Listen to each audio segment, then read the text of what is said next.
اوكي اذا لومي حزيا مسئ ዘለኹ ኣርእስቲ ቅሩብ ንብዙሓት ከተካትዕያ ግን ኣብ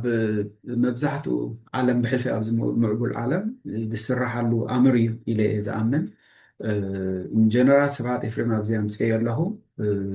ኣብ ጀርመን ተዘይተጋግየ ንብዙሓት ኣኪቡ ብዛዕባ እዛ ሃገረይ ቁኑዕ ይኹን ጌጋ ዝብል ንዓ ከም ታይትል ከም ኣርእስቲ ዘተየላ እዋን ነይራ እያ ንዓ ኣምፅአ ኣለኹ ከም ቪድዮ ግን ቅድሚ ጃጅ ምግባርኩም ማለት እዩ ኣይምሮና ከነግፍሕ ከድልየና እዩ ከም ኤርትራውያን ከም ህዝቢ ክንቅፅል እንተኮይንና እቲ ነንሕድኻ ምፅውዋር ወይ ከዓ ኣኮሞዴት ምግባር ክንመሃር ክንክእል ኣለና ብዘየገድስ ኣዝ ሎንግ ኣዝ ሓደ ሰብ ኤርትራዊ እንተይሉ ብኤርትራውነቱ ተኣሚኑ በቲ ቤዚክ ኣይደንቲቲ ናትና ዝኣምን እንተኮይኑ ደን ከም ሓውና ከም ወዲ ሃገር ክንሰምዖ ክንክእል ኣለና ብዝኾነ ኣብዚ ኣነ ኣይውስነ ናተይ ፐርሰናል ውሳነ ኣለኒ ግን ክልተ ነገራት እየን ዝረኣያኒ ሃገረይ ቁኑዕ ይኹን ጌጋ ክበሃል ከሎ ክልተ ነገራት እየን ኣብዚ ዝረአ ደን ክትመርፁ ይኹም ማለት እዩ እታ ናይ መጀመርያ ሓቀኛ ሃገራውነት ማለት ንሃገረይ ቁኑዕ ኣብ ዝኾነሉ እዋን ምድጋፍ ጌጋ ኣብ ዝኾነሉ እዋን ድማ ንምእራም ምስራሕ ማለት እዩ እታ ናይ መጀመርያ እዚኣ እታ ካልኣይቲ ትርጉም ከዓ ንሃገረይ ቁኑዕ ኣብ ዝኾነሉ እዋን እድግፍ ጌጋ ምስ ዝኾነሉ ግን እቃወም እዚኣም ቅንዕቲ እያ ግን እታ ምእራም እዛ ምቅዋም ከዓ ሕጂ ንዲስከሽን ንዓኹም ክገድፉ እየ ማለት እዩ ብዝኾነ ኣየና ይሕሽ ትሕቶ ቅድሚ ሕጂ ዝሰርሐ መገዲ ኣሎ ንብዙሓት ሃገራት ካብኦም ክንመሃር ክንክእል ኢና ኣባና ከዓ ዘይሰርሐ ኦብቪየስ ዝኾነ ዘይሰርሐ ነገራት ኣሎ ሕጂ እንታይ ተገበርና ሕሽ ኣባይና ሕጂ ክንፀቅጥ ዘለና ማለት ነቲ ዘይሰርሐ ዓሰርተ ሸም እንዳደጋገምና መዋእል ከነሕልፍ ኣይኮንናን ስለዚ ንቕሓት ከድልየና እዩ ማለት እዩ ከም ሕብረተሰብ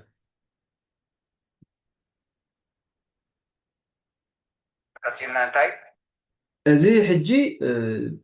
ጀነራል ስብሓት ኤፍሬም ከምታ ዝበልክዎ ኣኪን ተዘይተጋግየ ኣብ ጀርመን እዩ ኣኪቡ ብዛዕባ እዛ ወትሩ ሃገረይ ቁኑዕ ይኹን ጌጋ ብዝብል ዝተዛረባያ እስከ ንስማዕ እዮም እቲ ወትሩ ሃገረይ ቁኑዕ ጌጋ ብዘየገድስ ዝብል ቀሊል ዝመስል ኣምር ካብዚ ኣቐዲሙ ክፍደስ ፀንሐ መትከላት ዝመንጭወን ኣብተን ዝማዕበላ ሃገራት ዓለምና ካብ ዝሓለፈ 100 ዓመት ጀሚርካ ዝሃቦ ረብሓን ጥቕምን ተፈሊጡ ክሳብ ሕጂ ብዘይቀል ዓለም ነግፈረግን ስራሓሉ ዘሎ መስከል እዩ ኣብ ሃገራት ምዕራብ ድሕር ኬድካ ብፍላይ ከዓ ከምቲ ተዛረብናሉ ኣብ በኣል ጃፓን ኣብ በኣል ጀርመን ድሕር ኬድካ ሰራዊት ማለት ህዝቢ ህዝቢ ማለት ሰራዊት እዩ መንግስቲ ማለት ህዝቢ ሰራዊት ማለት ከዓ መንግስቲ ማለት ከዓ ሰራዊት እዩ ሓደ ግን ከምኡ ስለ ዝኾነ ንሙሉእ ዓለም ቃልሶ ወይ ጓግኦ ኢሎም ኣብ መወዳእታ እዚ እንታይ እዩ ዝብል ኣብ ኤውሮፓ እንታይ ዝለዓለ ጭርሖ ወይ ኣብዘን ኣዝየን ዝማዕበላ ሃገራት ዝለዓለ ጭርሖ እንታይ እዚ ሓደ ናይ እንግሊዝ ሎርድ ኖርስ ክሊፍ ዝበሃል ተምፆ እዩ ኩሉ እቲ ኤውሮፓ ምስ ረኣዮ መወዳእታ እዚ ዕላማ ወትሩ ሃገረይ ቁኑዕ ዶ ጌጋ ብዘየገድስ ወትሩ ሃገረይ ገሪስ ዓመት ኣባላት ተኺሉ ክኸውን ይኽእል መወዳእታ ክፍልታት ገይሮም ፈናጭሎሞ ሰብ ተስፋ ከይቆረፀ ሃገረይ ዋሕዳ ስላሴ ኣምፂ ተስፋ ከይቆረፀ ምሽው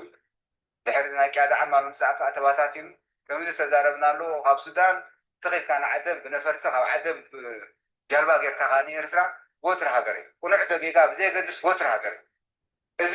ንኺሱ ዝሓዘ ህዝብታት ጥራሕ ዝፅቡቕ ከምዚ ማይ ካንትሪ ራይት ኦር ሮንግ ካልእ ምትላይ هو خمسة تقنا حتىهم كم تقولون دو حتىهم كم تقولون أمريكا هم تلك أبدي مريتكم حتىهم علىهم أبعراق موت وأقول لهم قالوا نو أبعراق ديمقراطية خلنا نمشي لك ولا تتحمل أمريكا منكم يلقوا أبعراق هنا نخمسة خلنا نمشي عندك تكالات قضيتات مسيحيات كل شيء مثل علم صغير كا حدا وزي أمسي هو خمسة قال له خمسة لقب لك خير وتهدر أمريكا سب كتير توارد تتخسخ بيت فردي بيجا يكون ካልእ ፀገም ስለ ዝነበሮ ናፃ ጥራሕ እዩ ናፃ ክንደ ዕራቅ ሞይቶም ከሲሶም መወዳእታ መንግስቲ ኣብ ቤት ፍርዲ ክውዳ ኢሎም ቤት ፍርዲ ኸ فأي فرد تقولين لا تها قبل تروح على نصوص هذا نحن جو في الكل بس تحكي كلا ساعة كده كم تمام بس وش تنتهي قبل لو أمريكا ناس قداي ما توم حالة طبعا نمن أدرسكيلو نمن انتهي قبل ناس قداي بيت فرد غير إذا سب كثير تواعد نهر مسيو ناسا بيت ولا سب دايس هاي ده كونسبت هذا حب تروح على عالم بجد وتروح هكذا ونعهم كيف بس زين إذا هكذا ستون غير وتلو my country right or wrong ኤርትራ ከማ ነዚኣ ፈሊጣታ ኦይ እዚኦም ቀቢላ ኢሎም ክሓርትና እዚኦም ቀቢላ ኢሎም ከምዚ ክገብሩና እዚኦም ከምዚ ክገብሩና እዮም ኣውራጃ ንኸይድ ገዛና ድብል የለን በዚኣ ትሰጉጎካ በዚኣ ትሰጉጎካ በዚኣ ብምድሪ ተኸልኮልካ ሰማይ ተኸልኮልካ ብባሕሪ መወዳእታ ህዝባዊ ግንባር ትተክል ናጣኻ ተውስኦ ማይ ካንትሪ ራይት ኦር ሮንግ እዚ ካልእ ምርጫ እውን ራሲ ዓለምና ዝኽርድኦ ኽ ታኸርዶ ቤን ክርዶ እዚ ኣይሕሰብ ኣብ ከምዚ ደረጃ ዝበፅሐ ህዝብታት ጥራሕ ዓይነት ዝርድኦ እዛ ኣብዚኣ ዘላ يا هو تاي مسألة أمباسادر مس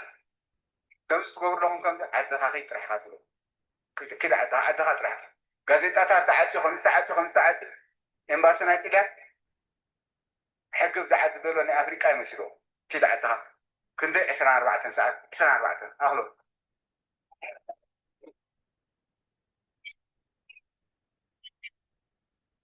هو ده عن دقاقينا لنا غسينا عن أرمينا تاي مسألة خمسون تاي مسألة خمسون إذا مسخن أو جزخن كم زمان سويتها تغير وعيلك إذا سويتهم داخل ده تدفري خمسين لازم تلاقي كاسويتي تروح كسرحي هاتو لامبل نسويتها هذه كم سنة تزار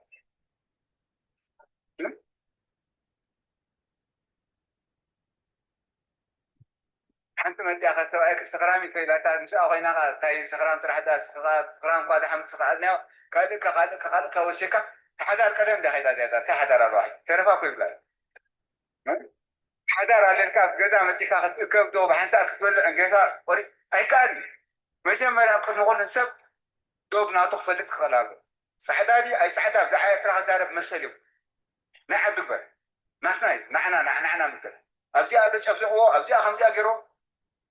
زحت بعل بتاعنا من بدي أنت رهوا حيت سبقت لي رهوا كأي رهوا كفلتات كوينات تشافى لها تسان شو مونتن رهوا سبق سبعة متر مرة رهوا سبعة أنا أربعة كسرت رح من قد حصل عدخا ناكل بعدها خاطمه قبيلة قولوا أو رجع قول أواتنا معنا غربنا كما يقرنا سكرنا نفتح ناتنا ويانا من قتل ثم ناتنا تحول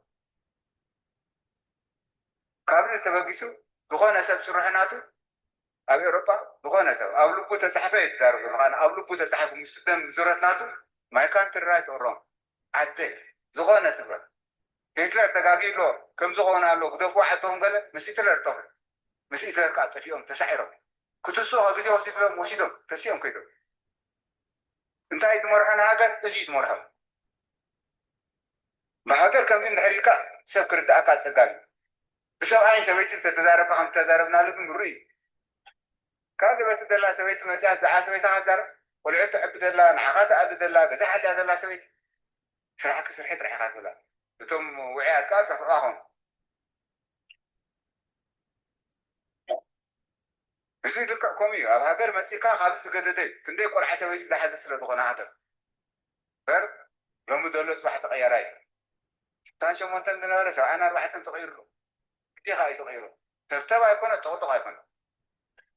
اذا حبيت تروحوا ابي اوروبا العلمي تعمل سريحه ولا دلو اصال سريحه دلو CNN رأيو ساعتكم BBC رأيو تغشيشوا مالو وتعدلاتكم تغينوا ناسا عراق أجيهم تزيد فوردهم فلالا ناسا يبون فخلا ساعات في الفرد أمود دات عراق مثل أمريكا دلو my country right or wrong دلو تم أمريكا عراق my country right or wrong دلو نايمونا مخصنع حيالا تغينا عراق الحلا بينهم نقول لهم تم تعدلات كثيرهم ببالو نايبلاك واتر كو عدهم كسوكم مالو وشو أكن زين ما عطوا خمسة أكرات قبلت أنا أمباسادر كده عطها هذا قاعد قلت ما وحده قصير الكوب السوق إنك أبدأ عد بإسرار 4 ساعات وس دفرت نايت هاجر زي أسرار حس نهاجرات هاجر قبل المالك سنة أمورنا تن نجزا قسم كم يجرن ندريا كم يجرن ريا نجزا قسم سوريات كناعات نهاجرن كاسب بقد حسوا بتعدل لا تنحى بس كل سوق بقد حسوا أموت أحد من شخص قناة سباق تقولي كأركمون كم تلوكم جلفافاتكم نفات ألوكم قبل كاتقولي مدغني كي تبغى بجا غير كحدا غيره أبعدهم توريس لو تكون كل عدهم أبعد خاطر حكي إحنا هذا عدنا ناتنا قصينا وحنا تعاملنا نقبل بحد اللي تغيره غيرنا كي تروح بجاعتها زي جزاكس كم يجي كان نفس خاطر يعني كم يجي كاس نفس خاطر يعني أبكال عدد الموضوع أبد مسيا ما يقولونه إذا قارد كونا له بس دارجا دكاكينا نزار بولو ها كنا حدو كيكا بزي كتس هاكرنا قوم دحرينا نايم تايم مجلسي كنا عوخن كيكا بزي كتس دحرنا نايم تايم مجلسي قدامي مرة قص زلعل ودابن ترناتا نحس بناي تسوقي قنبر سبو قبرو قربتي بامصنحو زعقرقر محلفنا أمود أتاقن كل سبو قبولك ودابن ترناتا بتحدث نتب زعبا هاقراو ربحا زلو لعو درجان قحا زردد قدم هاقر نربحا عادة نرب اوكي ابزي دو كبلاء كنقصل ኢና ማለት እዩ again እዚኣ ንብዙሓት ስታይ ማለት እርግእ ኢሎም ንክሓስቡ ክትገብርያ ኢለ ተስፋ ገብር so my country right or wrong ሃገረይ ቅኑዕ ይኹን ጌጋ so መጀመርያ ከም ስሎጋን እዮም ዝጥቀሙላ ነይሮም ኢንፋክት ንመጀመርያ ግዜ ኣብ ጉግል ዝረኸብክዎ ካርል ሹልዝ ዝበሃል ኣብ መበል 19 ክፍለ ዘመን ዝነበረ ሴኔተር ካብኡ ከም ዝወፀት ረኺበ ጀነራል ስብሓት ኤፍሬም ካብ ዩኬ ካብ ዓዲ እንግሊዝ ከም ጀመረት ተዛሪቡ ብዝኾነ it doesn't matter so እቲ ኮንሰፕት ግን it's the same right my country right or wrong if right to be kept right ቅኑዕ እንተኮይኑ ቅኑዕ ይኸውን ማለት which is ተቀበሎ if wrong to be set right ጌጋ እንተኮይኑ ቅኑዕ ንክኸውን ትሕግዝ ማለት እዩ so እቲ approach ኣነ ዝብሎ help fix the wrong while wisdom ኣነ እቲ ኣድማዒ ብሕልፊ ንኤርትራ ማለት እቲ ኣድማዒ ዝብሎ ነቲ ቤዚክ ኣይደንቲቲ ናይ ኤርትራ ኢንዶርስ ገይሩ ተቐቢሉ ጌጋታት ክርኢ ከሎ ከዓ ክሪቲሳይዝ ዝገብር at the same time ከዓ ከቐንዕ ዝፍትን እስዩ እቲ ኢፌክቲቭ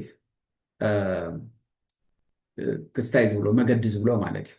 ኣብ ውሽጢ እናሃለኻ ነቲ ጌጋ ንምእራም ምሕጋዝ ኣብዚ ሕጂ ብዙሕ ሓሳባት ክመፅእ ይኽእል እዩ ዋል ንክትሕግዝ ትዕድልም እኮ የብልካ ዋል ትፍትን ትኩሕኩሕ እቲ ግዜ ክሳብ ዝመፅእ ማለት እዩ ኣብ ውሽጢ ክሳብ ዘለኻ ግን I think እንታይ እዩ ሕጂ እቲ ኣብ ዘሰማምዓና እንዳፀቐጥና ማለት እዩ ምክንያቱም ሓንሳብ ይሓስብ ዋይ ክንደይ ሰባት ሲ ኣብ ተቃውሞ ዝነበሩ ሲ ሕጂ ገዲፎሞ ሲ ናብ ክስታይ ዋይ ምናልባት ኣነ ኣብ ኦማ ይነበርኩን እንዴ ምናልባት ከምዘይሰርሕ ሪኦም ደኾኑ ወይንካ ዘይጠቅም ዘየስጉም ነገራት ሪኦም ደኾኑ ብዙሕ ነገር ኢኻ ተሓስብ ብዝኾነ ብዙሓት ንፉዓት ይርኢ ኣለኹ ሕጂ ዊዝም ኮይኖም ኣብ ውሽጢ ኮይኖም ኮንስትራክቲቭ ክሪቲሲዝም ክስታይ ዝብሉ ማለት ሕጂ ንኣብነት ሲ ኣብ ኤርትራ 100% ኩሉ ጌጋ እዩ ክትብል ኣይትኽእልን ኢኻ ሕጂ ክትእርእ እንተደሊኻ ናይ ብሓቂ ወይንካ ለውጢ ከተምፅእ ተደሊኻ በቲ ፅቡቅ ኢኻ ክትጅምር ዘለካ ማለት እዩ which is ፖዘቲቭ ነገራት ብዙሕ ኣሎ ሕጂ ነቲ ፖዘቲቭ ነገራት እንዳተዛረብካ እቲ ኔጌቲቭ ነገራት ከዓ ስትረስ ክትገብረሉ ትኽእል ኢኻ እዚ እቲ መገዲ ክኸውን ዘለዎ ኢለ ኣምን ኣነ መቸም ዕላማይ ኣብ ፖለቲካ ብዙሕ ክስታይ ምባል ኣይኮነን እንድዩ ግን ሓንሳብ ከዓ ከም ዜጋ ኮንትሪቢዩት ክትገብሮ ትደልዮ ነገራት ኣሎ ስለዚ ግዜ ክመፅእ እዩ እቲ ጌጋ ብጌጋ ዘይኮነ ዝእረም ብትቕንዕና ብሓፂር ጥቕንዕናስ ክህሉ ኣለዎ ኢለ እየ ዝሓስብ ኮመን ሰንስ ዘይርድኦ ሰብ ባይዘወይ የለን እቲ ሕቶ ዘሎ ኣብቲ ስትራቴጂ እንታይ ዓይነት ስትራቴጂ ንጥቀም እዩ ከምታ ዝበልኩ ሓደ ሲ ብኔጌቲቭ ተጀሚርካ ደን ኦብቪየስሊ ክትዛረቡ ከማን ኣይትደልን ኢኻ ምክንያቱም ኣነ ከም ዝመስለኒ ከባቢ 9% ናይ ሓደ ሰብሲ ፖዚቲቭ ክኸውን ይኽእል እዩ ምናልባት 10% ጌጋ ክህሉ ምክንያቱ ንዋን ኢስ ፐርፌክት ዋላ ሕጂ ንስብሓት ኤፍሬም ነምፅኦ ኣለና ከም ሓደ ኣብነታዊ ተጋዳላይ ግን ጌጋ ገይሩ ክኸውን ይኽእል ሰብ ስለ ዝኾነ ማለት እዩ ሕጂ ከም ኤርትራውያን ነቲ ፅቡቕ ነገር ክንወስድ እቲ ፅቡቕ ንጥቀም ሓንሳብ እኮ እዚ ሰብ እዚ he doesn't belong to me and ኢልካ ዋላ ነቲ ፅቡቕ ናቱ ኣይንወስድ ኢና እኮ ሓንሳብ እዚ ጌጋ እዩ እቲ ዊዝደም ዘለዎ እቲ ለባም ዘድልዮ እዩ ዝወስድ ኩሉ ይርኢ ዘድልዮ ከዓ ወስድ ማለት እዩ እቲ ዘየድልዮ just ኢግኖር ትገብሮ ማለት እዩ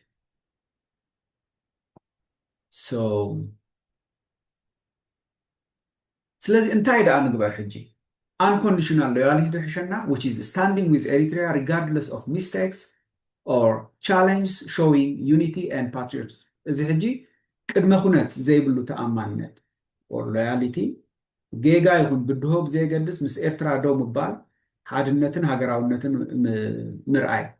ብውሽጢ ተኾንካ of course you are loyal already okay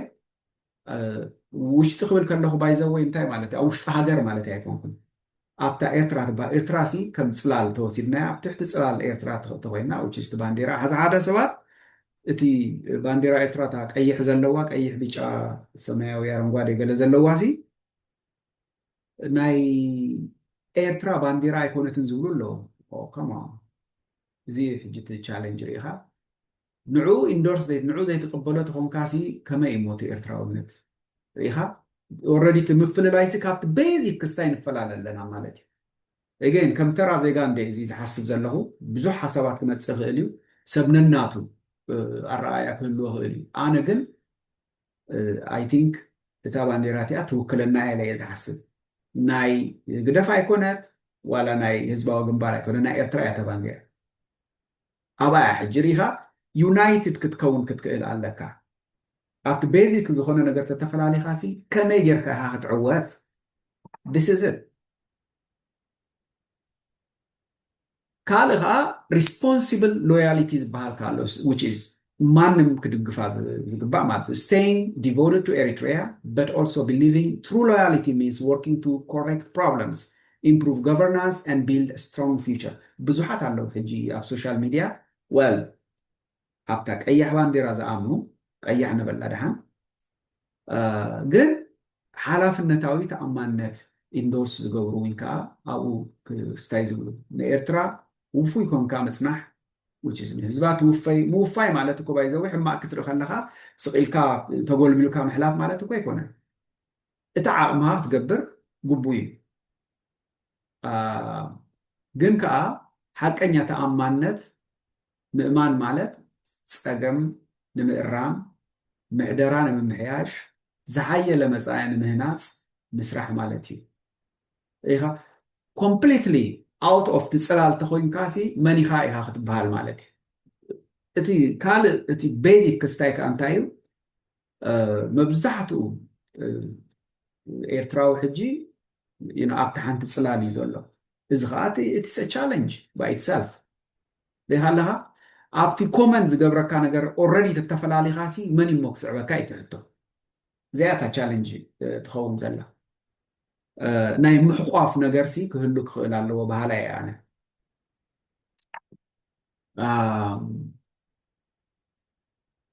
by the way ናተይ ዕላማ ኣብዛ ቻናል እዚ ኤሪትሪያ ፈርስት to be honest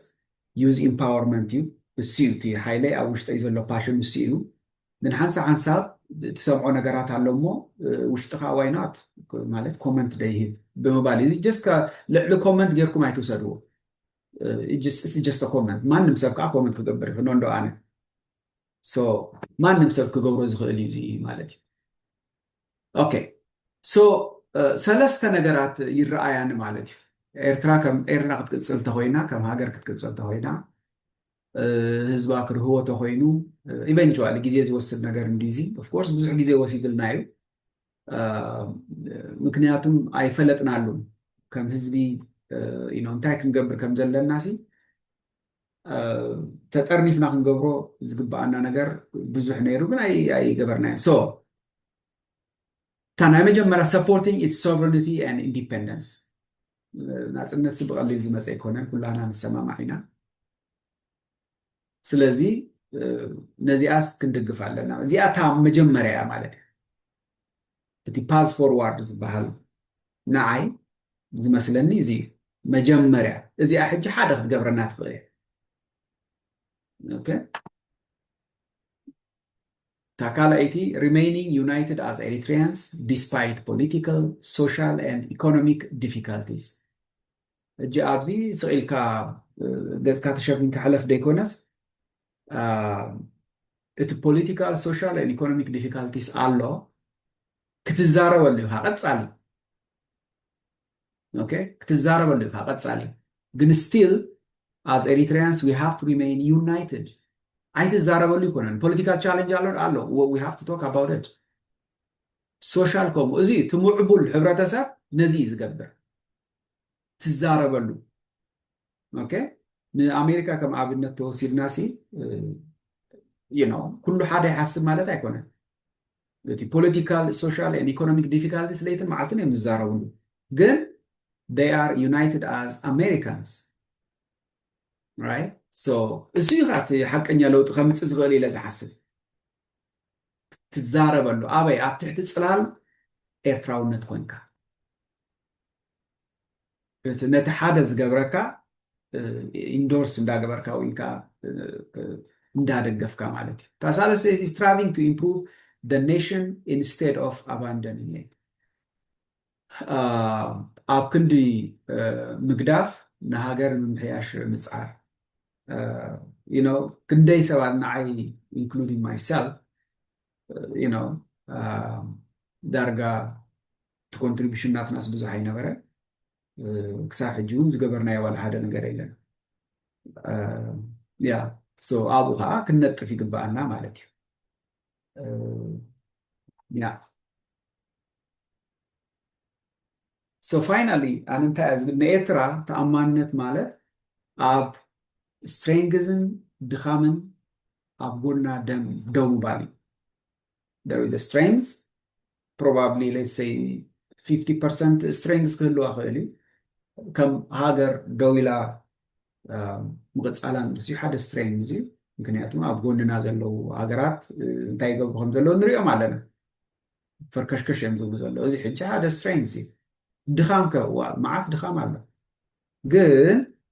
ነቲ ድኻም ጥራይ ክትዛረብ ኣይኮንካ ኦኬ ሶ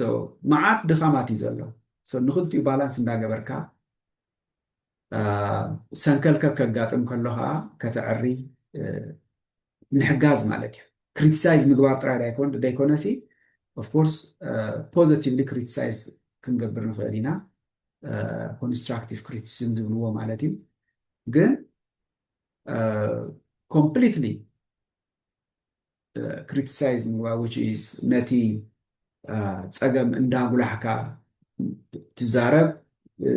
ምክንያቱም ተስፋ ኢኻ ተቆርፅ ነቲ ሰብ ከማን ማለት እዩ ተስፋ ምቁራፅ ዝበሃል ከዓ ኣሎ ኦፍኮርስ እቲ ዝነብሮ ዘሎ እቲ ውሽጢ ዘሎ ህዝቢ እንድዩ ያ ሶ ሕጂ እቲ ውሽጢ ዘሎ ህዝቢ ንኣብነት ርኢናዮሲ I think ዩናይትድ እዩ እየ ዝብል ግን ፀገሙ ከዓ ከይተዛረበ ኣይሓድርን ይዛረብ ኢለ እየ ዝሓስብ ብሕልፊ ሕጂ ማለት እዩ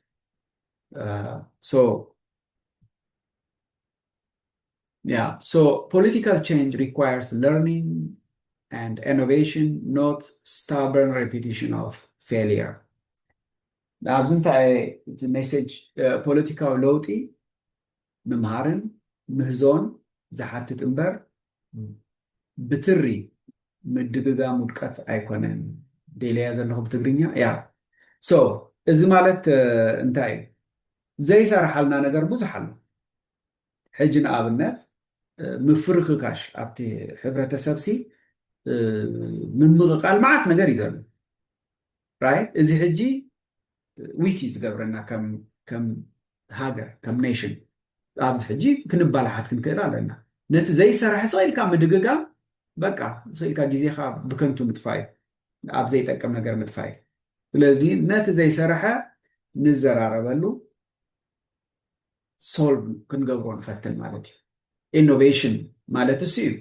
እዩ ነቲ ዘይሰርሐ ኣግዲፍካ ብሓድሽ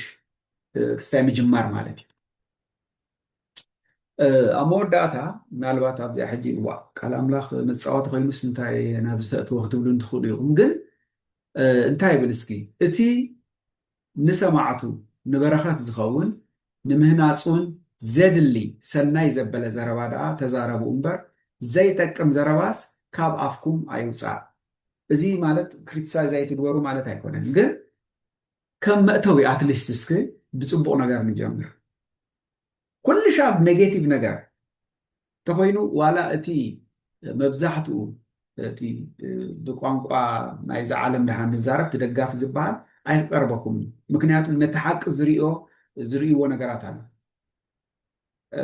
እቲ ዓብይ ኮስችን ዘሎ ሕጂ ክእረም ዘለዎ ኣነ ዝብሎ ማለት እዩ እቲ ኣብ ተቃውሞ ዝነበረ ስለምንታይ ናብ ምድጋፍ መፅእ ኣሎ ምክንያቱም ከምዘይሰርሕ ርእይዎ ኣሎ ስለዚ ኣብኣይ ክስራሕ ዘለዎ ማለት እዩ ስለዚ እዚኣ ክንሰርሓላ ይግባእ ከም ሕብረተሰብ ኢለ ዝኣምነ ብዝኾነ ናይ ሎሚ ክስታይ ኣብዚኣ ወዲእ ኣለኹ ኣይ ሆፕ ኩላትና ቁሩብ ተማሂርና ክንከውን ተስፋ ገብር እምበር ኣነስ ኣብዚ ብዙሕ ስትረስ ክገብር ኣይደሊኒ ኣብታ ዓቕሚ ኣላትኒ ዝብላ ኣባይ ክቕፅል ዝደሊ ብዝኾነ ወደ ሓንኩም